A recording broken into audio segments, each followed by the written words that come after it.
сказала я, объяснение сама. Сама чек мен төлөгөмөз 11:39-да. 5000, так, 1000 сом доплаты, 6427 сом төлөдүм. За все мои, бирде кылганымда иши. Ошол убакыттан бери уже мына 1 саат болуп атат. Мени поверишпейт. Мөрдөн 3 чакырган, 3 ГБР кимдерди, А эта женщина позвонила на горячую линию 102 из-за того, что администрация общественной бани не выпускает ее из здания из-за того, чтобы она якобы испортила их имущество. Штрафты.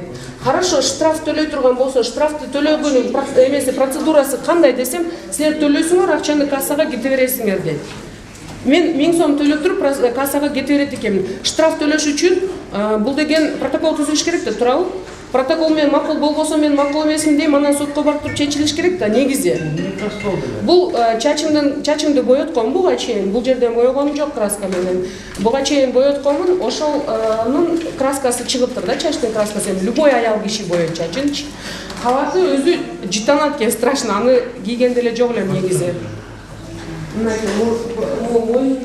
Женщина сразу заявила, что намерена писать заявление на администрацию заведения, так как они вместе со своей охраной задержали ее незаконно. Администратор бани отказалась поехать в отдел милиции. Далее по этому факту будут работать следователи. Вот ошол чачымдын краскасы буга чыгыптыр. А раз краска чыкса, буну порча деп эсептесе, анда эмесе эмне кылыш керек? Кара цветте бериш керекпи? Ну, или пускай там штрафына, вот составит протокол. Мен көргөнүм жок. И где он висит, я даже не знаю. Она мне сейчас вот телефон тартып алып келип көрсөтүп атат. Пускай протокол түзсүн. Мен ол протоколду жазып берем. Анан кийин барып соттон взыскивать этип алсын. Если ошол сот туура деп эсептесе, мен эмне үчүн бирөөлөргө эле налево-направо төлөшүм керек? Я не говорю, что у меня денег нет или я там не платежеспособна. Я на свой отдых 6500 заплатила за 4 часа, за 5 часов. Она 1000 сом бугат төлөгөнгө не жалко, просто если бы правильно подошли бы и правильно объяснили бы, а не то, что вот пришла мне здесь руками махает. Мне вас. Знаете, самое ужасное. Эчтекесин тапка калганда охранага мен рапорт жазам, охрана эме кылсын деп. Нет, айласын тапка калганда айласын таппай калганда теги охранага мен рапорт түзөм, ошол охрана төлөсүн деп жазып чыкты. Она испачкала, она изводила, она и кричала. У меня будет претензия. За вот это, конечно, жазам. Бир саат менин мөрдө мыйзамсыз камаганына жооп беришет. Жазсаңыз түшүнсөң жазыңыз. Жактан. Отырыңыз, келin. Ичип алдыңыз беле байке? Кыштап коюнчу байканы. Отырыңыз. Жок. Отырыңыз. Командир, сиз жанына отура албайсызбы?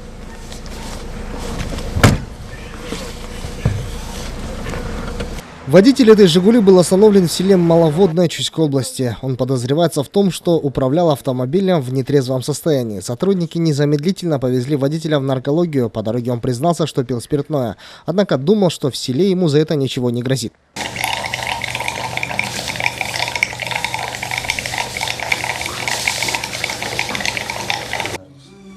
Факт употребления был подтвержден в больнице области, а на водителя был составлен протокол. Его машина была водворена на штрафную стоянку. Теперь нарушитель будет лишен водительского удостоверения минимум на 1 год. Ага.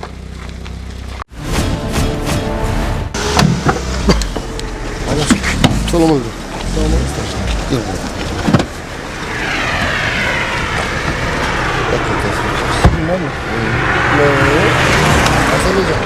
А этот водитель остановился в 100 метрах от сотрудников ОБДД Чуйской области, что вызвало у них подозрения. Пока сотрудники вместе с нашей съемочной группой подошли, он успел поменяться со своей супругой. Однако во время остановки сотрудники видели, что за рулем был именно мужчина.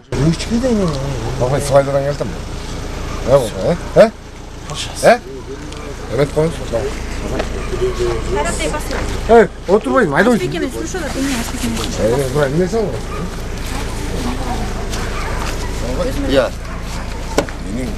Мына бабай менен сүйлөшөт, ну? Бабай менен сүйлөшөт. Ким? Бабай менен. Жабы. Кайда деп бергенбиз? Менин туран, эмне кайдан ачам? Апчамдын баласы. Айс кимдин саңы? Водитель незамедлительно начал говорить о своих знакомых в структуре МВД и начал всячески тянуть время. Сотрудники пытались посадить пьяного водителя в машину, однако все было тщетно. Здесь уже на помощь пришли товарищи водителя, которые хотели договориться, но и этого у них не получилось.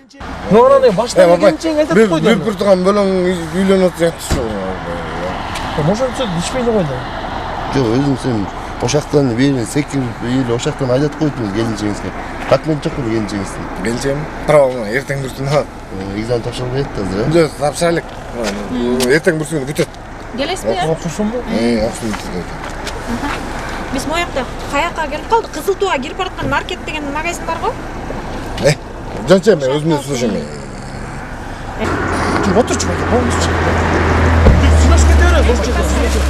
Otur bak, görüşürüz. Мен қайыр болдым. Otur. Мен қайыр болдым. Yok, gelsen oturmayasın. Жақсы. Otur. Болды, сіз айдың.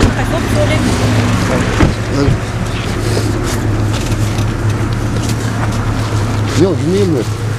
Еден алып кеткен егісі ба? Иә, Еден алып кеткен егісі ба? сен ұяқта жүртті мұнакей. Қайсыстайсыз бе? Водитель штрафстоянка наркологияға кетті.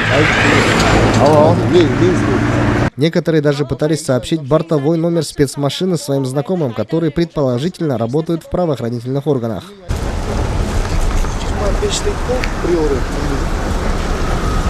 Далее водитель в наркологии отказался озвучивать свои данные, однако он не учел, что ранее уже сообщил свои данные сотрудникам ОБДД.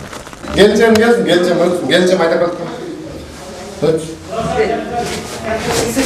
Убирать? Или постоянно? Убирай, конечно. Қалайсың алып, не қалмағансың? Қалай? Как объясните, что отказ приравнивается к обвинению? Отказ приравнивается к опьянению, да? Да. 193 статья, часть 2. Отказ от прохождения экспертизы автоматически приравнивается к обвинению. Все, я вам объяснила. Дальше как хотите. Хотите, проходите, не хотите, отказ приравнивается. Автоматически будет Оформды. Старший инспектор, а? Жоқ, инспектор.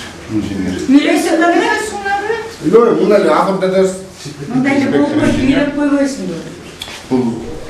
Yaşayan yerine. Сол.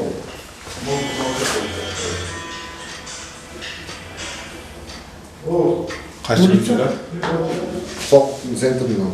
Şu geçenler. Уже соқтың центрлері жазылып бар. Ровный жанды. Далее правоохранители должны были водворить машину на штрафную стоянку, и тут они тоже столкнулись с сопротивлением. Сюда қалсын мен келсем. Айда, қой, мен машинамен, мен Мамор. Yok, maçta otuş gerek. Tayanka, Gerek de maçta. Girsene hemen. Tutma ödevi. tayanka, Markut, tayanka, артынан айдайын. Sen o şeyden otur. Bana. Мен айдап келатқанын көрдің бе? Көрген жоқ. Болды, оформды еттің, болды. Бермедің машинаны. Амайлы кетсін. Қайрат. Ол бер. Отыр, салбай, отыр қойшы. Tayanka, Otur. Otur ya bas. Otur çek. Қандай түштен кейін емес, апай. Oturmayısın lan. Ben nereye unutasın? Бермедің машинаны. Бермедің. Керек жоқ. Машинаны бер. Автомобиль был привезен на штрафную стоянку, однако тут театр одного актера не завершился. Он начал провоцировать сотрудников.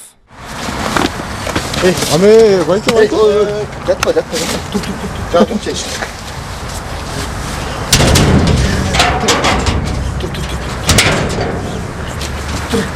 Ол тиді. Камераға.